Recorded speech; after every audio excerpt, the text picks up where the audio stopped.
What up, dude? This is Math Guy Steve. If you're currently in algebra and systems feel random or long, it's not because they're difficult. It's because you're not looking at the structure, okay? Calculus students don't solve systems by looking at steps or memorizing the steps. They reduce everything to what structure is that system. So they want to show us how to solve any two-variable linear system using one framework, and that is every system has its ebbs and flows, okay? The ebbs part is the key part, right? So EBS, ebbs and flows, okay? EBS here is eliminates, then back substitute, and then state it, okay? State your answer. So it may have different numbers, but same structure, and so let's prove that this ebbs process actually works. So here's our first one, okay? It says solve 2x plus y equals 7, and then x minus y equals 1. So we have these two equations, two variables. We're trying to solve this system. And so we're trying to find an xy combo that makes both the equations true, okay? So here, in order to solve it, well, let's look at it.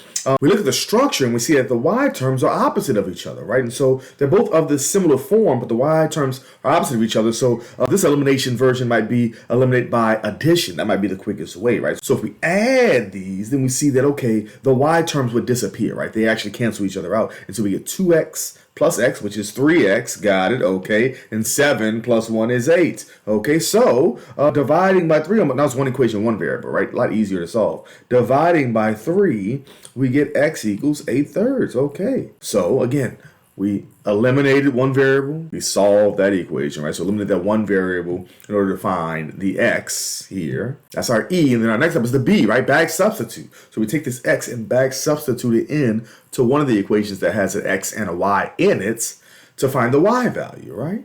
I always go back to that Glade plug-in commercial, right? From way back. You know what Glade plug-in is? We plug it in, plug it in. Yeah. We're going to plug it back in to one of the equations to find the other variable, or back substitute, right? So that's the B in the ebbs, okay? So let's plug it into the second equation, right? So the second equation says x minus y equals 1. Got it. Well, we know x is 8/3, and so 8/3 minus y equals 1, okay? And now solving for y. Now, it has fractions. I don't like fractions, so I usually get rid of them in the first step. So here, if we multiply everything by 3, that gets rid of the fraction part temporarily. And so we get, this is 8 minus, multiplying this by 3, we get 3y equals 3.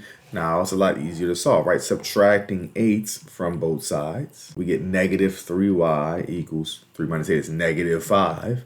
And then divide by negative 3, okay?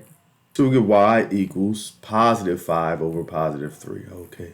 So eliminates, then we back substitute. Last step, we have to state our answer, right? State our solution to this system. In other words, we know that's the xy combo that makes this true. And so here we would say, well, the x is 8/3 and the y is 5/3. And so there's our xy combo that makes this true. So always go back and actually state the answer to that problem. So again, it's no panic, it's just structure, okay?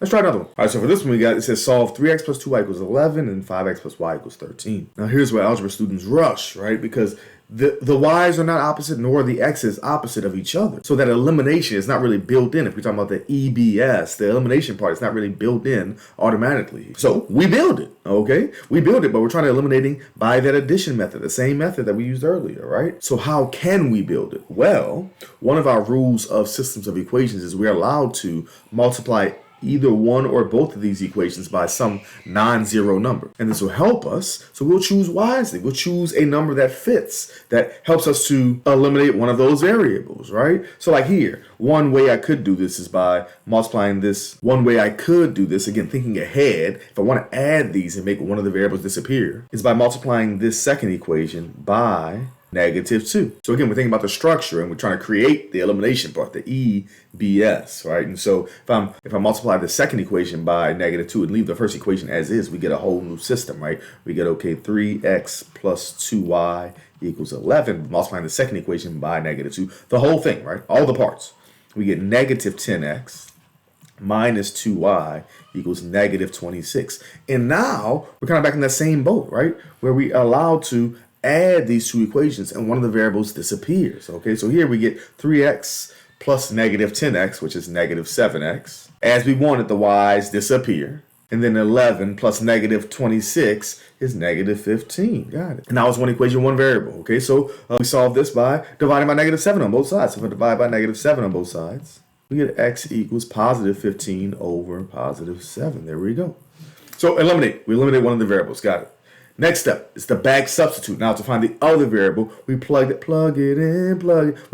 x back into one of the equations that has an x and a y in it, right? So either one of these works, okay? And I'll plug it into the second equation because y is already by itself. It doesn't have that coefficient, right? So plugging this x into the second equation. That second equation was 5x plus y equals 13, right? And so plugging in x, we get 5 times 15/7 plus y equals 13.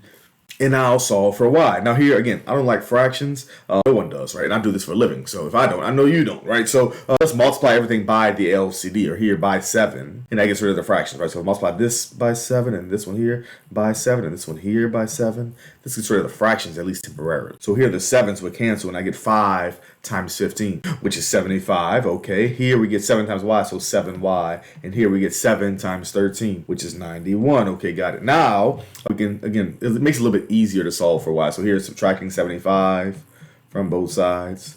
We get 7y equals 16, okay? Dividing by 7 on both sides. We get y equals 16/7.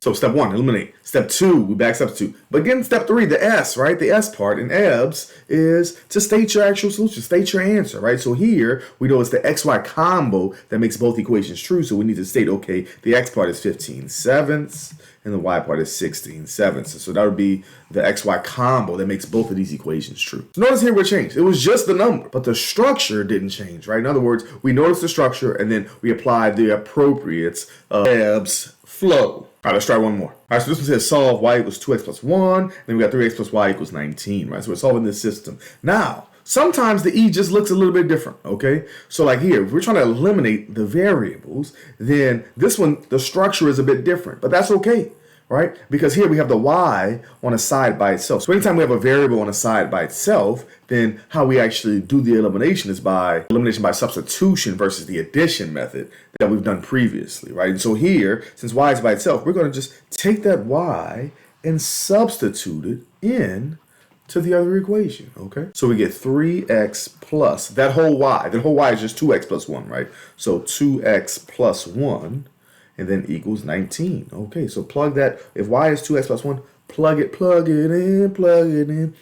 in to the other equation, okay? And now we have one equation, one variable, so it's a lot easier to solve, meaning, okay, these parentheses, there's no number in front, so we don't have to distribute. So we can just combine like terms. We get 3x plus 2x, which is 5x plus 1 equals 19. Okay, got it. Subtracting 1 from both sides, we get 5x equals 18, and then divided by 5 on both sides. X equals 18/5. Okay, there we go. So that was our E, that's our elimination, right? So eliminate, and then we have to back substitute. That's a B, right? So EBS. Okay, so that's the B part, is we have to back substitute, meaning to find the Y coordinate of our XY combo that makes both equations true. We plug that X back into one of the equations that has an X and a Y in it, okay? So plug it in. So plug that X back in to one of those equations. Now here, it's pretty easy to plug it into the one that already has Y by itself, right? So we're gonna plug it into this first equation. So if Y equals 2x plus 1, then y equals 2 times that x, which is 18/5 plus 1, okay? So that means y equals, well, 2 times 18/5. We just multiply the numerators, right? And then the denominators. So 2 times 18 is 36, and then 1 times 5 is just 5 plus 1, okay, got it. And so that's the same as y equals 36/5 plus 1. We can write as 5/5, which gives us y is 41/5. So eliminate, back substitute. Don't forget the S, right? So state your actual answer. State it, right? State what our XY combo is, which is the solution to this system. And so here we got X is 18/5, Y is 41/5. And so our XY combo would be 18/5, 41/5. So let's recap really quickly, okay? We had 3 different systems. We had 3 different setups, okay? Same framework though, right? And that's the ebbs and the flow. Which again, that's how calculus students think. We don't memorize tricks or anything. We memorize structure. And so every system has its ebbs and its flow, or call it the ebbs flow. Okay, we got to eliminate, back substitute, and then state it. And of course, life has its ebbs and flows. So if this helps you think a little bit differently about systems, comment EBS below, okay? And if you want more Think Like a Calculus student lessons, just let me know. They'll be right here on this channel. Always remember, math is everywhere.